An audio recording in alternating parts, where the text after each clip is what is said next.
deal? Are we going to close the art of the deal? Come on now, Gilda. How I'm are not, you? And so tell me what we're going to talk, how I'm going to close more deals I and am not increase that stepping percentage. on Donald Trump's toes. But I want to tell you something that most people do not know when they're going into a meeting or when they're going on a date or when they're just having a conversation with anybody. Most people say, "Hello, my name is Dr. Gilda Carlin. This is what I can do, and this is what I have done, and this is what I can do for you in the future," and blah, blah, blah, blah, blah. It's one big, boring, ho-hum dialogue. No, it's a monologue. I don't mean dialogue. Wait, start all over again. Wait. Oh, jeez, and I'm live. Thank you. Okay. Sorry. Just keep going. Okay, so just keep No, going. blah. So then remember, we can do bloopers of you now because this is it. See, you're not on live TV. Keep going. Go. That's cool. That's cool. Okay. All right. Okay. So This is the problem. This is part of me media training you, where you media train me. If I would go on a nationally television show and can go, but that can't work. But it can work but when it you're can doing work. social media. Go ahead. No, it can work because you're real. It's real. Right. Okay, so here's the deal. You go into a meeting, you go into onto a date, you see your family, you want to get something that's burning inside of you out there, and you want to tell them, not sell them, and that's a mistake. You want to just tell them. So you throw out all this gibberish.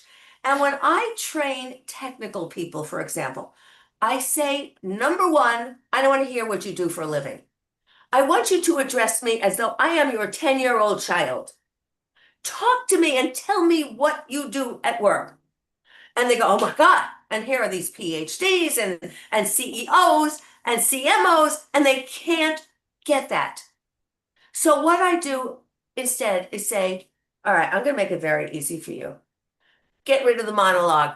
Nobody's interested in, hello, my name is Dr. Gilda Carl, and this is what I can do for you, and this is what I've done in the past, and this is it. Da, da, da, da, da, da. Get rid of it. Instead, have what I call an dialogue, eye contact dancing with one another. Now, you can't be so close to the person. You have to have 15 inches about of social distance from somebody if you're in front of them. But certainly, if you're on line like we are now, you can do a whole lot of things with your eyes. And if you don't, you're missing out on softening that person to accept what you have to say. It's a manipulative task, but it's not really because it's the basis of all you do. Okay, so then you have this dialogue and you're talking to each other face to face, eye to eye. I call it an dialogue because the second part is a dialogue. That's when you talk about nothing that you can do for this person. You talk about, so how's the weather? Oh, you were down in Tennessee. What were you doing down there? How was the weather down there? How was the traffic down there? Who went with you? Did you have some time to be with your dog? You know, all of these things. And you're going to, in turn, ask about me and how I felt about this, that, and the other thing when I was down in Tennessee. We're going to have this conversation. This is a dialogue. These are two people, a dyad, two people. The first one is an dialogue with two people, but the second one, dialogue with two people, and then the person is engaged. And that's what you want, engagement. Then you go into So your monologue. do you need to do a presentation at all in this close, or you got to lead into the presentation? You lead into every presentation you have. This is all in my book, Amplify Your Media Presence, Amplify Your Brand. You are the brand, and you have to go through this three-step process: dialogue, dialogue, monologue.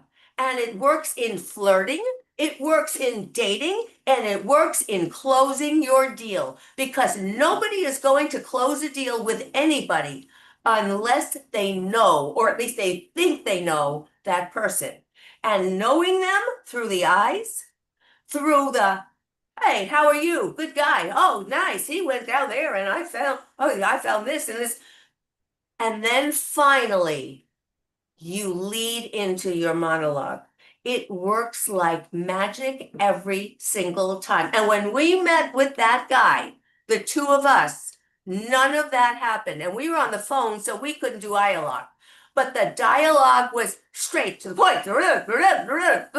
No, you really have to, in the ideologue, is establish a conversation, figure out what their pain points are before you even present, because once you know that person, you're more likely to get to that next call, to get the next call. It's all about a relationship. If you pitch what you do first, you've lost them, you're out. You're out. Or you provide a sales presentation.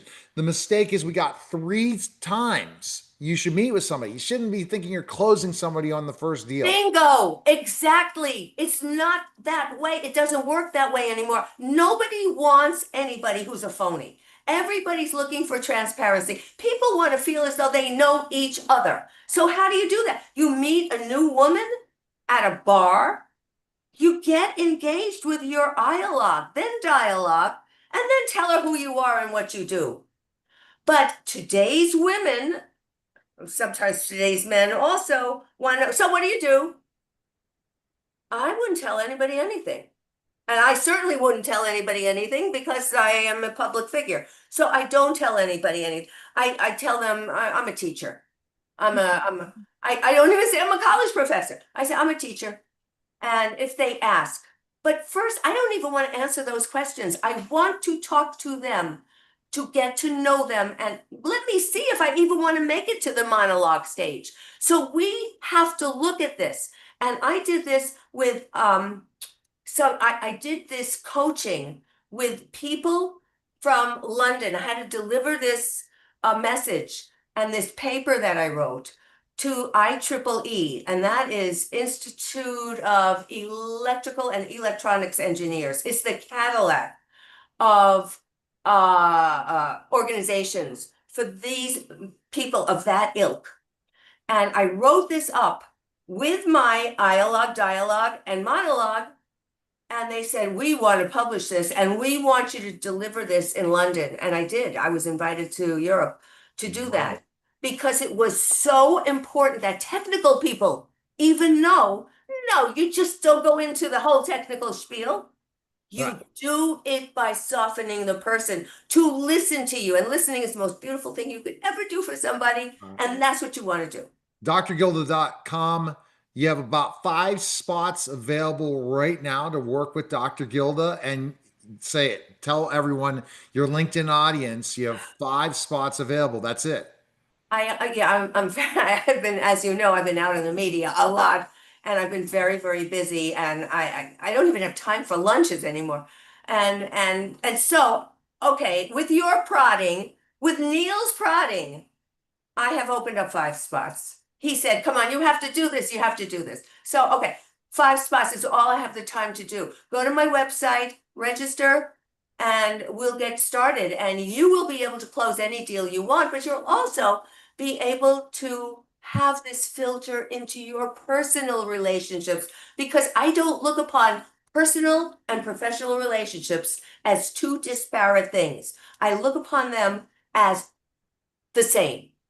If you are successful in one, you can be successful in the other.